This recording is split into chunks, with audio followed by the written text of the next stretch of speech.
Keenan Cornelius, as you mentioned earlier, we trained a couple years ago, and you made a big impression on me. We were both purple belts at the time, and I think you submitted to me about 5 times in a roll. And you know, I'm not the best in the world, but I usually don't get spanked like that.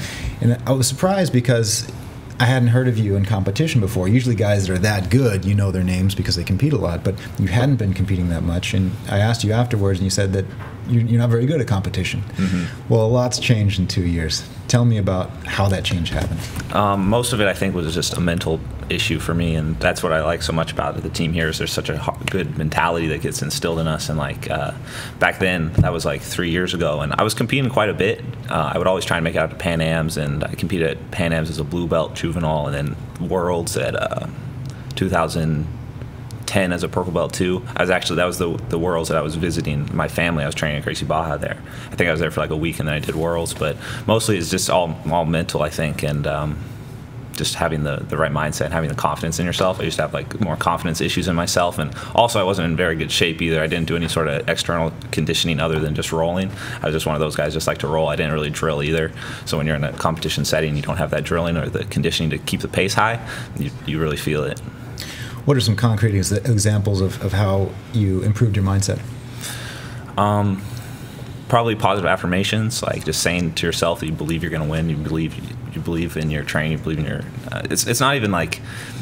At first, when I first got there for like the first year, I kind of had like a hard time wrapping my head around it, and I was almost kind of resistant to it. But after the first year, I was still having problems in competition, but I saw myself improving in the room, and then that's when I really sort of like just fell into the system more fully. Tell them what your mantra for last year's season was. For 2012 was, I'm the best purple belt in the world. I just have to go out and prove it. And at first, I didn't really believe it. I was kind of like, I don't know.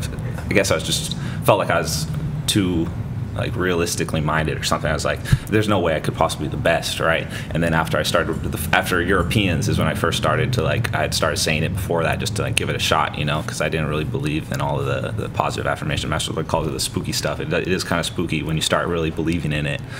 You really see the results. So I would say that every day. I'm the best purple belt in the world. I just have to go out and prove it. Master Lloyd would make him chant it in front of the entire class. Yeah. When I first just put that in. Yeah. We were all sitting in the back wall. Keenan, stand up. And if I had said it too quietly, I'd have to do it again, louder and louder, really say it with conviction, you know? So that kind of thing, like, it just really gets you in the right mindset, gives you that extra confidence boost, you know? And that's what I like, too, about the team, because it hasn't just made me a better competitor, it's made me a better person, too, you know? Just believing in myself, and also just, like, these guys are like my family, you know? I hang out with them all the time, and that's what I love the most about it. Lloyd, where do these ideas come from? Well, I'm heavy. I study the law of attraction heavily. I've been doing into it probably 15, 20 years, following people like Earl Nightingale's The Strangest Secret, Think and Grow Rich. I'm into that, and that's my thing, because like I said, it has allowed me to go from where I was to where I am now, and be able to jump from industry to niche, and have the same level of success by just applying the same principles. There's proof all throughout the world, from the history of time down to presidents, you know, but most people don't understand it, and they think it's spooky stuff. You know, some people get into religious this and religious that, but I just believe in it, and I just take that from my other life and now put it a group of guys who have one goal and get them on the same principle and concepts and ideas. It's the same thing with the house they live in, because the fighter house, we have a famous house called the world famous Jiu-Jitsu Jungle House. So they call it the jungle. But in the jungle, there's only certain languages that are allowed. There's certain people can't go, like you can't just go over there and hang out and just hang out. Like certain people are allowed there, and if certain behaviors, certain things. So now all these guys are holding each other to a specific standard, and we have a whole thing of like positive energy. Like, you don't want negative energy coming in, and if there's anything negative, you got to remove that negative factor out, so the only positive energy can flow, because soon you have one negative, it disrupts the flow. So like the Jiu-Jitsu jungle is like the spot where all the positive energy about Jiu-Jitsu and MMA is just flowing, free flowing. And it doesn't mean you're going to win all the time, but it means you're not going to be distracted by the negative stuff. What are some things that you would not allow in the house? Like someone coming in like whining, complaining, moaning, oh, I'm losing, like why am I not winning? Like all that type of negative behavior. Like we have like 97% of the population does that.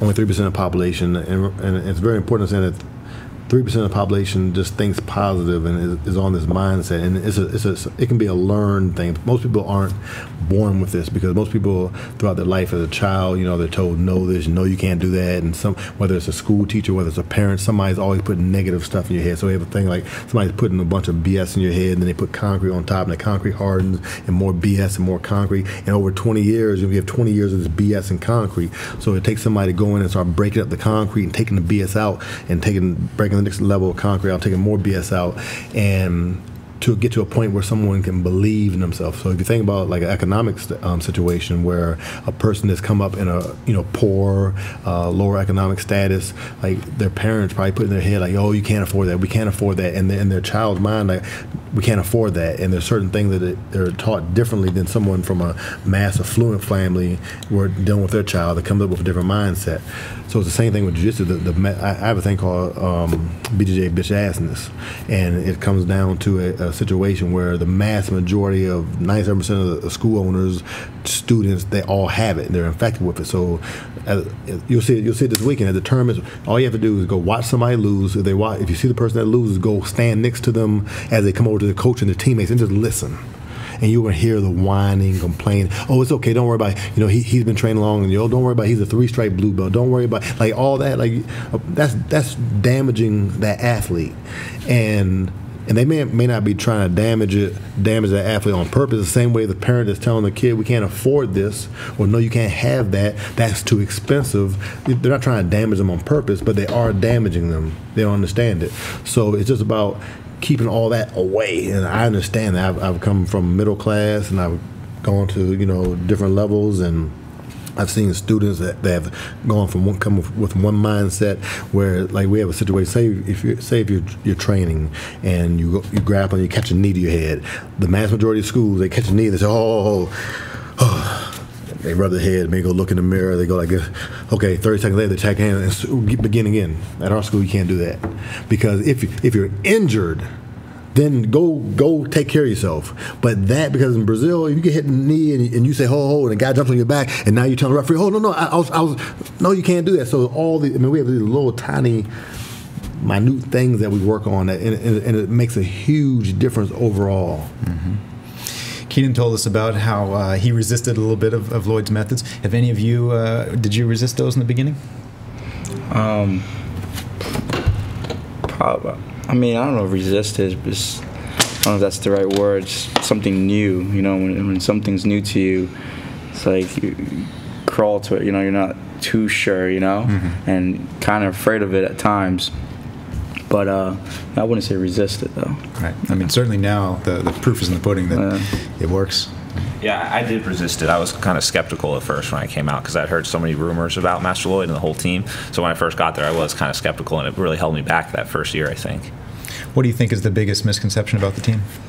I don't know if there's any one big misconception, but there's a lot of crazy rumors out there, But I don't know about which one would be the craziest that I've heard. I heard a lot, like when people come from other schools, they always say like, oh, I like you a lot on the mat, but I never wanted to come up and meet you because you look scary. It's like well, right before when I warm up, when I have my hood up, my headphones in, I'm kind of in the zone. It's like, well, I'm super nice. I like to talk to all the people that come up to me, but it's always funny when people say that when they come in. It's like, oh, you're a lot nicer than I thought you were. I was like, hey, what is that supposed to mean? That the athletes are paid to be at the school. Oh, yeah. Yeah, I thought that was pretty funny. We live in a mansion. Yeah. Lloyd, do you think you've realized your potential? No. What do you have left to do? Well, the next phase of the goal is to get these guys a crop. So you think about like old school Carlson Gracie, when you have Mario Bustamante, Mario Patech, Mario Sperry, like all these guys in the room together. And people always say, when you gonna come here? When you gonna come here? You gonna open new schools? I'm not opening any new schools. Like that's not my business model. I don't need schools to make money. I'm trying to build a top team, trying to build a top group of guys, and it's strategically I have to get a bunch of guys at a higher level to stay on the mat together in the floor, and it takes kids that certain, like Keenan's 20, we got guys 21, 22, 23, 24, who are still young enough where they're not worried about going, they want to train and want to compete. So right now is the perfect time that we have a group of kids coming on that they train with all the time. So the key thing is getting that crop together, keep them together, so they can train together, so they can lift everyone at a high level. But we have a lot of things like he's going to be in the UFC one day. He wants to be in the UFC one day. JT has aspirations, thinking about it. Keenan has talked about it, thinking about it. But when he trains MMA with people, he would be a phenom in MMA. He already has decent striking, and just we have a long way to go, but we're at a good point. What is the ultimate goal for your students? Do you think it's MMA, or is it school ownership? Well, it's not really just one student. Everyone can have their own thing. So I have some people have no dream or hope or aspiration to become MMA fighters. But like I said, for me, if a person dedicates their whole life to just jiu-jitsu, I know for a fact, having the MMA Millionaires organization, that most 3-time, 4-time, 5-time black belt world champions are broke. And they have a school, and they have a big name, but they don't know how to run business. So if the guys want to open a school one day, then they'll have access to me. And like I said, we're changing people's lives all around the world with the business practices and strategies and systems that we're putting in place for them. So that is there for them if they want to do it. If they want to pursue MMA, I'm here for them for that. And as long as they want to do jiu-jitsu, I'm here for them. It's like we have a lot of different multiple streams of income. We have a lot of different avenues they can take, but I don't force it on anyone. Running a school is hard. It's difficult because when you decide to open a school and you want to run a successful school, you're not going to be just training around the world and running a successful school. You have to focus. You have to be prepared to go into it, and it's work. But I think it's very enjoyable because now you can pass on life lessons to the next generation. And like I said, as far as the team, it would benefit me and benefit the team if the guys want to go out because they come from a good program, they have a good system, and once they come out, they have a model they can follow. Then whatever personal expression they want to put on top of it, they can do that. And the teamwork and the mentality, they have that. And when they're teaching that, they're not allowing the BJJ bitch asses in their school. They're building that unity, because everything about a team. So together, everyone achieves more, and that's most important. And one thing that we focus on is no matter how good the guys are doing, none of them at no point, shape, fashion, or form, no matter how much press they get, none of them are bigger than the team, because each and every one of them got as big as they got through the process of the team.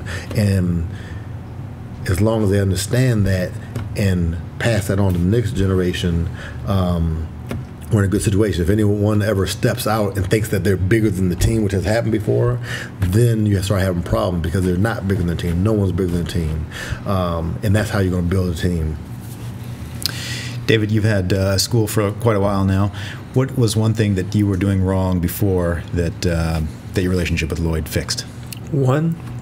Or a list? There's many things wrong. I mean, it would take forever. But like you said, most people start the martial arts because they're passionate about martial arts, but they have no idea how to run a business, and it's totally different. When my brother and I started, we were just fighters. We enjoyed fighting. We were doing no holds barred back then, shoot fighting, and we just wanted a place where we can train our own. And similar to what Master Lloyd said, he was running the classes for himself. It was a similar idea. We wanted, sparring buddies. And you don't run a martial arts school that way if you plan to be successful. So we just didn't know how to start, and he pretty much gave us the whole system, and from there it's really easy. And having someone like Master Lloyd, who's so generous in what he does, because he doesn't have to do all the things that he does, and he's changed our lives. To the point that my brother has named his son Lloyd, in honor of him. That's how big of an impact he's had on our lives. Mm-hmm. Wow. Lloyd, if there's one thing that you could tell school owners out there, what's the main thing that you see them doing wrong? Main thing, probably just not running the school within systems, trying to guess it. No curriculum, there's no phone scripts, there's no sales processes, no instructor training. Basically whoever is your top student, you let them teach classes, and there's no ways to talk to a person. Say, for example, if you speak to someone and they're doing a technique and they're doing it wrong, most people say, hey, you're doing that wrong, fix this, fix that. But when we talk to students, we always give them some type of say something that they're doing good. So if you're doing a choke wrong, say, hey, Jake, you're doing an excellent job. Your hips are moving out, your hands are in proper place. But what I want to see is, I want to see your hands 3 inches more up deeper, so that your choke can be tighter. And then so positive, because everyone on the floor. You don't know. Some people have low self-esteem. Some people have high self-esteem. Some people are super duper shy. Somebody may have come in that they've always been told they can't do anything. They've always been told by their parents they're going to fail. Always been told in school, and now they're coming to you to learn how to do martial arts to increase their self-confidence, because you promote it and market it as increase your self-confidence. And every time they do something wrong, you coming over to blah blah blah blah. You're doing something wrong, and that will affect that type of student. Just systems. I mean, it's very complex but very simple. But it comes down to, if you treat your business like a business, it will pay you like a business. If you treat your business like a hobby, it will pay you like a hobby. And most people are running their businesses like hobbies. They don't know what they're doing. Students are coming in. Most students don't even know that their instructors teaching right off the top of their head. There's no curriculum. There's no system. There's no nothing. Do you have a curriculum? Yeah. Is it based on certain positions each week? Well, it's basically a phase. So for the beginners, we have a 9-month curriculum that's broken down into 3 quarters, and it's just a rotating curriculum. So if you stay in our beginner phase, you're going to learn the same thing over that 9-month period until you step out to the next phase. For the medal chasers, though, the curriculum is a little bit different. We have 4 phases, so everything's broken down in 3-month cycles. Then there's a period where we're trying to get super duper strong. There's a period where we're doing lots of techniques, and there's a period that we're just rolling. But they're more geared to long term. So we have like 2-year, 4-year, 6-year, and 8-year goals, depending on where they're at. And each person's given certain things to specialize in so that they can maximize their results. So like if like Keenan came in, there were certain things he was doing good, so we focused on that so he could take that thing and make it even better, while at the same time we are working on other things. So a lot of people saying, oh, he's only a guard guy, but he's phenomenal in passing. Not as phenomenal as he's going to be in 12 months, 18 months, 24 months. But right now, he can not pull guard, and if somebody pull guard on him, like, his passing is really, really good. But most people won't see that right now because he's pulling. But in the gym, he's working that. Like, he has a phenomenal pass. Things that they see JT do. Some people think that JT was the only bottom guy or only top guy. The guys are working. You don't see JT doing throws that much, but he has takedowns, he has throws, he's doing with the gi. Same thing with DJ. They see him doing wrestling takedowns, but he has jiu-jitsu and judo throws, but they haven't seen it yet because it's not needed. A lot of times when people look at the guys, they're looking at wide spectrum. They always talk about DJ, like what type of guard does he have? Does he have his guard? But his guard is light years ahead of anyone else that's been training for some years. Okay, and he's able to work it against black belts, 10-year, 15-year black belts right now. Is his guard the best in the world? No way. But where he's at, he's on point. But that's about it, I think. What's the dropout ratio for the Medal Chasers program? I don't know. We don't have that many dropouts. We just got one dropout. I got a text the other day that said, thanks, Master, I'm headed home. Thanks for the opportunity. But like, he's one of the rare people that got an opportunity. There's not too many people, so we probably, how many dropouts have we had since you've been here that quit? I can think of 3 or 4. Okay. There's not many dropouts because of the process of becoming a medal chaser. Okay, so, but you can't count the guys who came. We gave them an opportunity to try out and put them on probation, and they quit during that. Yeah. They weren't medal chasers. Okay. But medal chaser dropout? Yeah, but this one was he was a medal chaser. Just one, right? I think it's just one. Just one. Yeah. So tell me how that works. I send you an email tomorrow and say, Lloyd, I want to be part of the team. How's that? What happens next? You won't get a reply. The first 2 to 3 times you'll never get a reply, because then X% will just fade away. Right now, I have 8 to 15, 8 to 20 requests per week. Once the reality show, the next World Champion reality show hit 20 to 40 per week. Can't even sift through them all the time, and a lot of them are thinking that we have a mansion and we have this private jet, and you come here and you get a salary, a stipend, everything. It's not like that. Like, it's not like that at all. Would I have to wait outside the front door day and night, sleep on the doormat? No one's done that yet.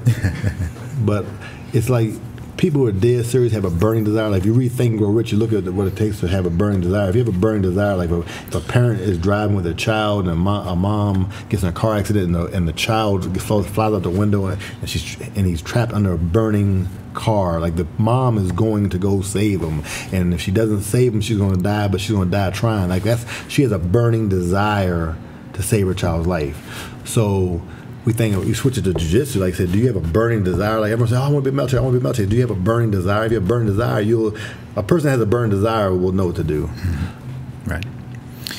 So Lloyd, obviously you're great at business and marketing, but not everybody's a fan of your marketing style. What do you say to the guys that might get annoyed by your marketing style? We can't say anything to them about it because, like, no marketing style, everyone's going to like. There's nothing you can do that everyone's going to like. And my style of marketing gets a bad name. We always talk about snake oil salesmen. And there was times where people would go from town to town on their horse and wagons and set up shop and pitch oil that's mixed with water and some oregano and say they can cure chickenpox, gout, blood pressure, all stuff like that. And it was really fake. And they were using this style of marketing, which is, I feel, like one of the most effective styles of marketing in the world. But the thing is, this style of marketing can be used for good and it can be used for evil. And there's a lot of people that use it for evil. And so people that use it for good are still getting attached to the people that use it for evil. No matter what style of marketing you do, if you put yourself out there for the world to see, there's going to be skeptics, there's people that are going to love it, and my job is to only work with the people that love it. With the MMA millionaires, I got these guys here going from completely broke, getting ready to close their school to now $1 million plus a year of school. There's nothing you can tell them about my marketing that's different. Whereas someone that hasn't tried it, I mean, this past year we've created 3 or 4 new $1 million schools. I mean, from scratch. I mean, in the martial arts business industry, they say that mixed martial arts and Brazilian Jiu-Jitsu school can't survive, is rogue. But now they're seeing that, like, I'm the only organization that's teaching school owners around the world how to do this. So there's nothing I can say to them. But I can say this: if they have a school, which I've had many, you'll see I have many testimonials of people that were against my marketing, hated me, didn't like me, but they got to a point in their life that their school was getting ready to fail, and now I'm the guy that, like, well, what if Lloyd Irvin can help me? And they're coming, crawling on their knees, ask for help. They come, and I turn their business around, and now they're singing my praises. That happens. But if a person's not to that point, if you think about this, the mass majority of people that are talking about and complaining about my marketing are not running a business and have not used my strategies for their business. Because my business, I don't have anyone that uses my strategies and techniques that's not making 2, 3, 4 times the amount of money they're making before without me. Sounds good. So we've seen a lot of changes in jiu-jitsu in the past 10 years or so. It's grown a lot. But what's your guys' opinion of the state of jiu-jitsu in America? I like where it's going just because just how many people are in the tournaments. Like, jiu-jitsu is like so much more mainstream than it was before. It's like when I just as little ago as I started, like I didn't even know what jiu-jitsu was. I came in to just stay in shape for wrestling, but then I started to train jiu-jitsu and I love jiu-jitsu. But now jiu-jitsu's like the kids talk about, like, their friends in high school or watch us on YouTube, and like their friends in high school who don't even train jiu-jitsu know who some of us are. So it's like because of social media and different stuff like that, jiu-jitsu is becoming a lot more mainstream. Right. We gotta step it up. I think it's bad because if you think about this, like, it's been, like, how long would you say jiu-jitsu has been in America right now? Would you go back to Carly Gracie? Would you say 96-ish? What would you say? I would say 15 years. 15 years. In 15 years, the best that we've been able to do is get some world champions at the blue, purple, and brown belt level. As far as the adult male, we have BJ Penn, we have Lovato. As far as females, we have Hillary Williams, I think Annette Stack maybe, but it's only a couple, right? And, like, why is that? Like, why is that? Why are the Brazilians still dominating? I have my own personal belief. One, I just came back from, what's that? Emily Qua. All right. I just came back from, she represents women, right? I just came back from Brazil. We had one of my guys, Phil Davis, fought in the UFC in Brazil.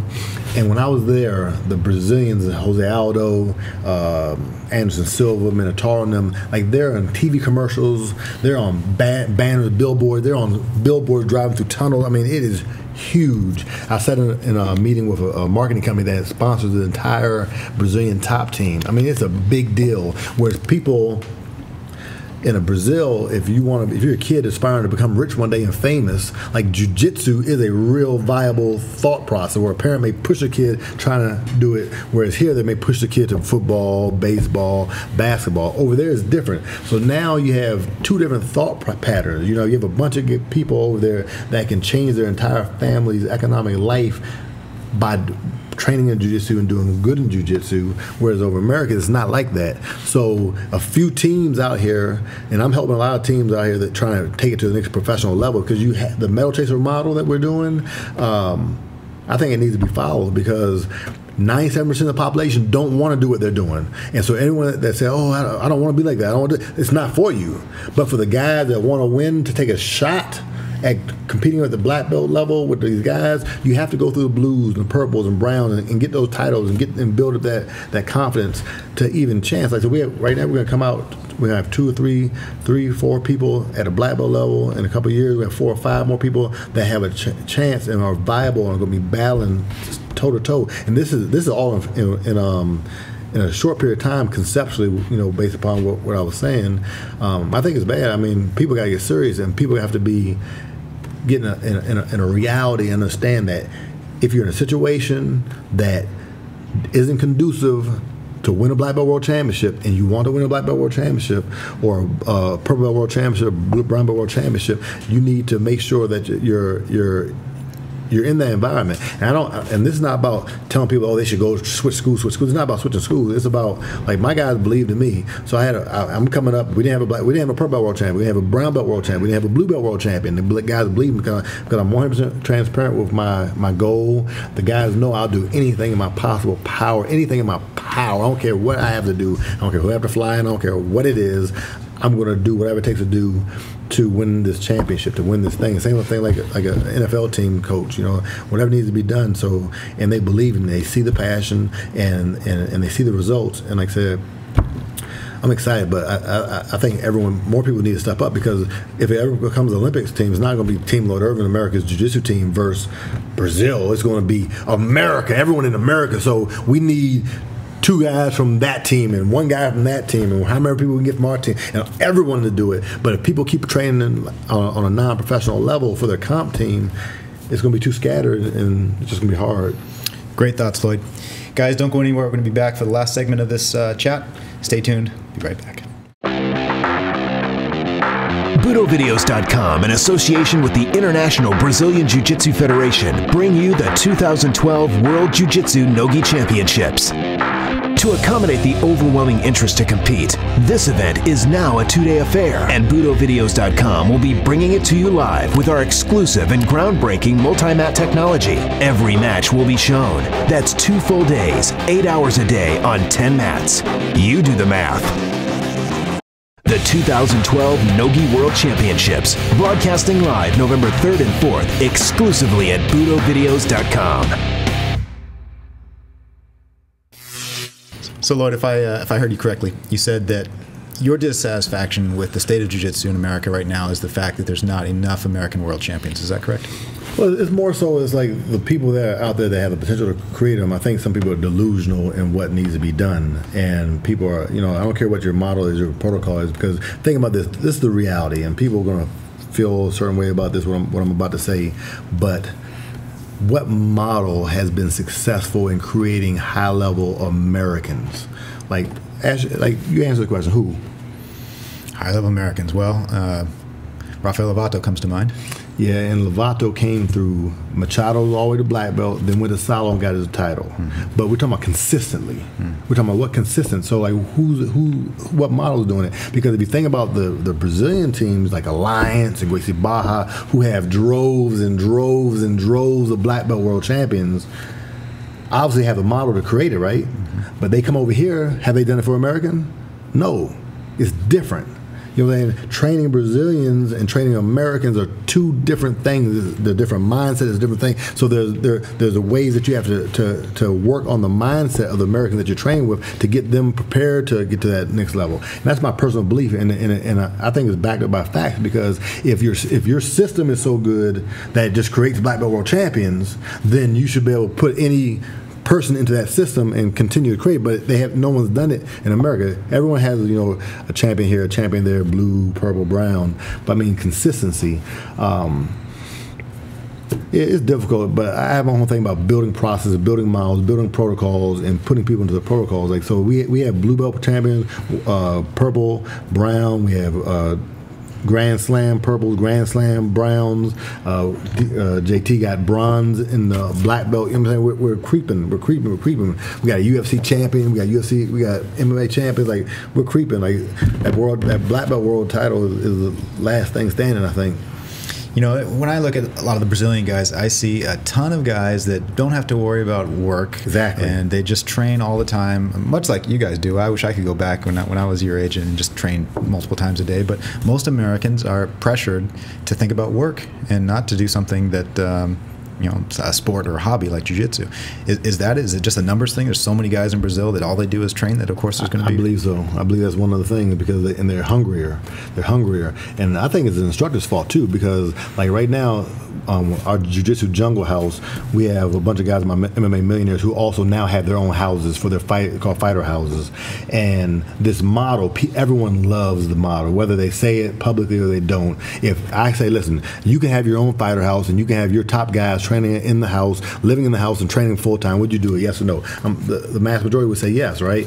But you'll never be able to do anything like that if you don't treat your business like a business, because like, for me, my true passion, like, if I closed my school, I would just open like a 2,000 square foot facility just for the guys, right? You know, but my true passion is the MMA fighters and the jiu-jitsu fighters, just helping them reach their goal. Because I felt like I never reached my true potential because I didn't have an instructor over top me. I didn't come through a process. So I have my own things I deal with that. But anyone who comes to me that I like and is on our same mindset, I want to make sure they never have to experience that. You would never say they didn't have the perfect opportunity to reach and attain their goals. But back to the instructor, it's the instructor's fault, because the instructor said, well, I don't have this, I don't have that, because you're not doing business. Listen, anyone that has a martial arts school that has something to teach of value, if you learn the proper model to run business, teach systems, you can build your school up, get enough income to be able to sustain and have a fighter house and have guys that can compete. Give them opportunity to work inside your own business, whether it's a martial arts school or whatever else you do. But I have my own view on this, and it's just... But everyone that's following my advice is doing it. We have guys, like I said, multiple guys that have their own fighter. How many fighter houses y'all have? Like two, right? So we have a bunch of guys that have their own fighter houses, whether they want to do it for jiu-jitsu or do it for MMA. But this is the model. You can't tell me that there's one student that wouldn't love to have the opportunity to train full-time and just focus on their sport. Absolutely. So in the past year or two, we've seen a nice trend of cash prizes for jiu-jitsu competitions. I'm sure some of you guys might have won some of that cash. Do you think this is going to start generating more opportunities for people to be willing to commit to jiu-jitsu as a career? Maybe at first, but then only the top 1% of the people competing is actually getting the money. So 80 people enter a division. Like, eventually, maybe you can get 80 people in a division for one of the cash prize tournaments, so then only one person is going to win it, and maybe a little bit for second and third place. But it's not a realistic form of income for a jiu-jitsu fighter.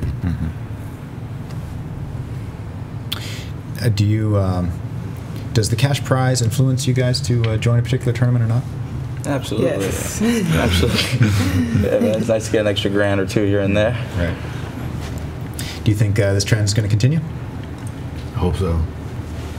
Yeah, especially with the Abu Dhabi tournaments. I like what they're doing over there. It's a super cool tournament. Right. And even the trials now, the trials are offering pretty good money. Like, DJ won the absolute at the New York ones, but I'm sure we're going to try and... What was that? 1500. Yes, sir. Yeah. Right. So, like, they have a bunch more trials. There's one in Florida, one in San Antonio, and San Diego, and then there's one in Canada. I'm going to try to go all of them. Yeah. Even though we have our tickets already, you know. That's a good idea. So for winning the trials, you not only got a cash prize, but you got a ticket to Abu Dhabi, and you get a hotel and board and all that. Yes, sir. Nice. And we won't be stealing other people's tickets because they'll just give it to the second place person. Is that how it works? Yeah. And how about women's jiu-jitsu? Is there enough money in that? Yes, I did my first year. This year I went to Abu Dhabi pro trials. I won for the women's purple, brown, black featherweight division. Super featherweight division. It was $4,000 cash for first place. So it wasn't as much as for the men. I think it was like $5,000 for the guys. But I mean, it was pretty good. That'll help. Yeah. So Lloyd, where do you see jiu-jitsu in 10 years? In 10 years, I think it's probably going to be the same as it is now, but more people will participate, and I think it's going to grow. People, the sport and the art's lovely. Just more people, but I don't really see like big money coming in unless someone comes in and forces the organizations to put out more money. Like they have an upcoming tournament for black belt lights. What's the tournament? Keenan just got invited to Copa Podia. They wanted him to do a super fight with somebody, and they're online right now asking all the Brazilians what Brazilian should he fight. They're offering decent money for there to go and paying. And JT went last year. They treated him real well. Certain people have money that want to do the tournament. They have good tournaments, but I don't know. It's hard to say. But I hope more money is in it so that guys can really go around and collect $1,500 here, $2,000 here, $4,000 there, $5,000 there. It could be a good opportunity. Yeah. Keenan, Lloyd mentioned your upcoming super fight, and I heard you call out a particular name. Who was that and why? Felipe Pena, just because he's one of the top guys. I just want to fight the top guys, So nothing personal, you just like... No, yeah, he's a nice guy. He's a super nice guy. He wrote me on Facebook and congratulated me after Worlds this year, because he took double gold at purple in 2011, and then I took it in 2012, so he wrote me. He's a super cool guy from what I know. He seems really nice, but I just want to fight him. Absolutely. And in Atlanta, you told me that you were going to be moving up in weight. What was the thought process that went behind that decision? Mostly just because absolutes are always my main goal. They didn't used to be, but after I lost in absolute and Nogi Worlds in 2011, I decided that I want to win all the absolutes too. So obviously extra weight helps in absolute, and because I can put on the weight, why not? Just to get stronger, to help me win in those divisions. That's the only reason, really. So for you, the absolute is much more important than your weight class? Well, the weight class is important because you need to win it to get an absolute, but it's not just the absolute. I want double gold in both, and winning both of them is what I want. So it's like the perfect competition would be double gold, all submissions. That's what I'm looking for. I've only ever done that once in a competition. It was at a smaller tournament, so I'm always trying to achieve that. All right. Lloyd, any last comments before we go to the mats? No. Well, I just want to thank you guys for always being fun competitors to watch, and I know you guys put in a lot of hard work, and the spectators definitely enjoy it. Thank you, Jake. Thank you, Jake. All right, let's go to the mats, guys. Don't go anywhere.